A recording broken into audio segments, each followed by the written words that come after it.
it's important to understand that cardiac imaging, when it comes to ventricular tachycardia at least, has been really all about MRI. And MRI is a fantastic modality, but the spatial resolution is not so good. And it's much higher with CT scan. And so at some point of time, we sat down with Hubert and said, look, maybe we should investigate what CT scan can do on the ventricular substrate for ventricular tachycardia. And this is a complete surprise. We had no idea that CT scan could describe so nicely the mycal scar. At least I had no idea. And more importantly, it shows a very heterogeneous distribution of the wall thickness in the scar. And so what you see in dark red, as Hubert said, is an area of extreme thinning, meaning that there is almost only fibrosis here from the infarction, from the injury. And these red areas act as barriers for the propagation of the impulse in the scar.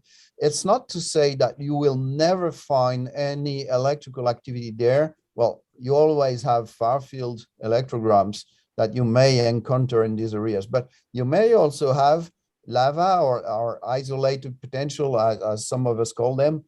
And these potentials are typically very delayed in the red scar, the dense scar, because there is not much surviving bundles here.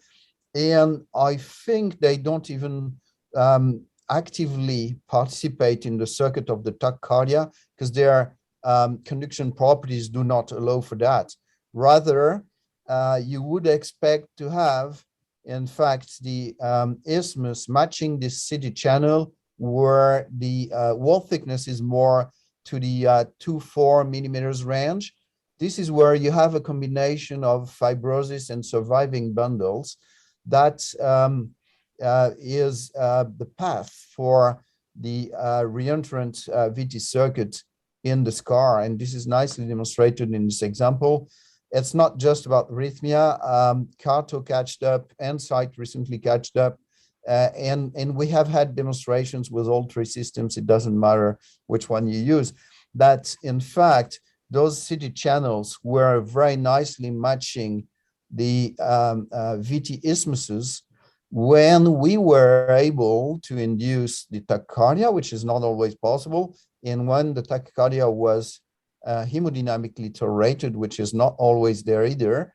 But when it was, it was a very good match. Now, we see more CT channels than VT isthmuses, but this is probably partly due to the limitations we have when it comes to mapping VT. Again, they have to be inducible and they have to be stable so that we can map them. So it's not a surprise that we have more CT channels. And I think that this type of reconstruction and images provides, in fact, a more comprehensive information about the substrate for VT, including those VT that we cannot induce or map.